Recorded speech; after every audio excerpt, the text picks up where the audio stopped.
Au cours de toute son histoire de vente, le modèle de première génération n'a pas été particulièrement populaire. L'attitude envers le crossover fabriqué par Renault est restée prudente. Cela a été expliqué simplement. Renault, selon nous, est Logan, et autres. Cependant, au fil des années, Koleos a acquis une bonne réputation. Il gagne son argent honnêtement. Ce n'est peut-être pas une beauté, mais il est peu coûteux, confortable par endroits et assez fiable. C'est à peu près ainsi que nous pouvons caractériser notre quartier actuel. Réservons tout de suite. Il n'y a absolument rien pour la gronder et la stigmatiser désespérément, même si la voiture présente de nombreux défauts et points faibles. En conséquence, tous les problèmes qui y sont associés sont résolus de manière totalement budgétaire, à de rares exceptions près.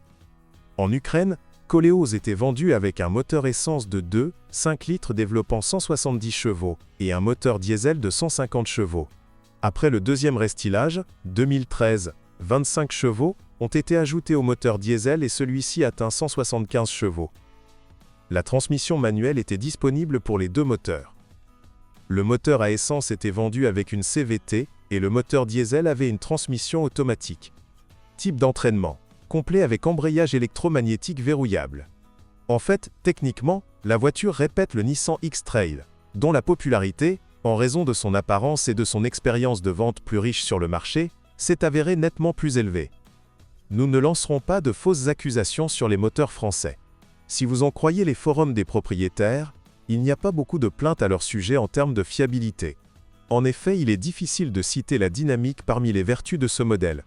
Le groupe Essence, de conception assez ancienne, est accusé à juste titre de consommation élevée de carburant, surtout autour de la ville. Les problèmes avec le diesel sont typiques. Surveiller la qualité du carburant, et état de équipement de carburant. Dans une plus large mesure, les problèmes affectaient le variateur. L'usure affecte sensiblement cet appareil. Grondement, craquement, vibrations. Pourtant, les vidanges régulières, une fois tous les 60 000 km, et l'entretien de son radiateur de refroidissement repoussent le problème très loin. Parfois, le reflasher aide. Le variateur abandonne rapidement après des démarrages brusques au feu tricolore et de longs dérapages sur les routes. Il n'y a pas de problème typique ou typique avec une transmission manuelle ou automatique. Les pannes peuvent survenir principalement en fonction du mode de fonctionnement d'un propriétaire particulier. On peut dire à peu près les mêmes mots à propos de la transmission intégrale. Koleos n'est pas un SUV, il ne faut donc pas abuser du blocage de l'embrayage. Dans des conditions difficiles, il a tendance à surchauffer, et il devient alors impossible de le contrôler.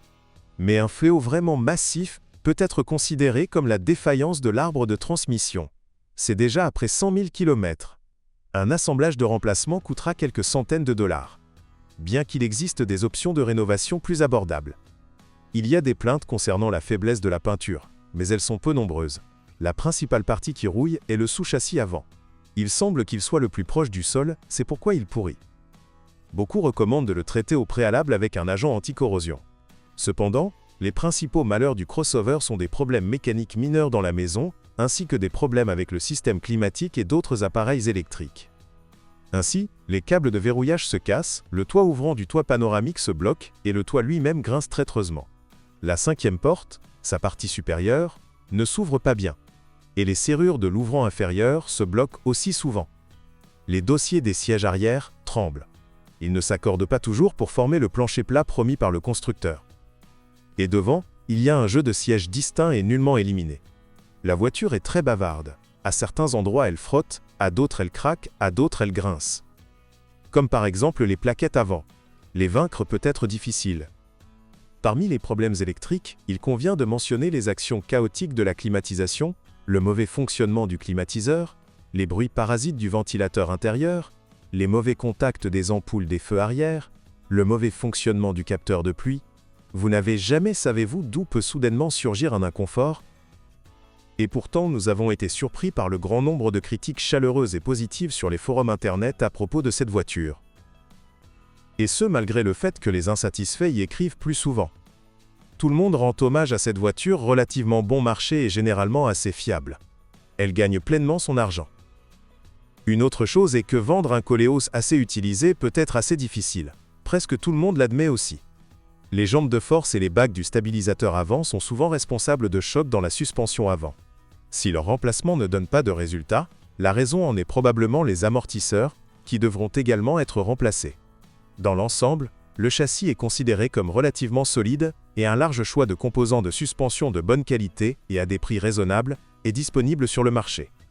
Pour éviter les pannes du convertisseur de couple dans une transmission automatique à 6 vitesses, il est recommandé de changer l'huile au moins une fois tous les 3 ans et de nettoyer également les filtres magnétiques de stockage des copeaux métalliques. Cela prolongera la durée de vie des roulements et évitera une usure prématurée de la boîte, dont la durée de vie peut atteindre jusqu'à 300 000 km. Le turbo diesel de 2 litres est fiable et n'a pas encore présenté de défauts sérieux. Il y a eu des cas d'usure prématurée de la couche de travail des revêtements, mais heureusement, aucune rotation n'a été enregistrée. Selon l'expérience, les paquebots durent entre 250 et 300 000 km. Un autre problème peu fréquent est la mort de la vanne de recirculation des gaz D, échappement EGR. Vers la 2e ou la 3e année d'exploitation, les premiers signes désagréables de rouille peuvent apparaître sous les élastiques des joints de porte, sur les surfaces extérieures des encadrements de porte, les soudures des portes et même des montants. Nous recommandons de traiter les zones dangereuses avec un agent anti-corrosion. Bien que la carrosserie du Koleos soit dite galvanisée, elle ne l'est que partiellement.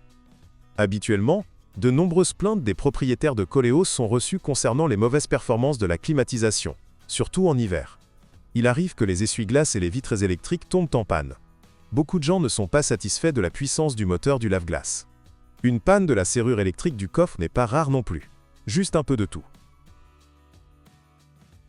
Bonjour les amis, vous cherchez une voiture d'occasion, vous devez prêter attention au site web carm.pro. Carm.pro est grand catalogue de voitures, moteurs, boîtes de vitesse. Et le meilleur, c'est que vous pouvez trouver des informations sur les pannes de n'importe quelle pièce. Complètement gratuit. Allez sur le site web carm.pro et découvrez tous les éventuels points faibles des voitures d'occasion.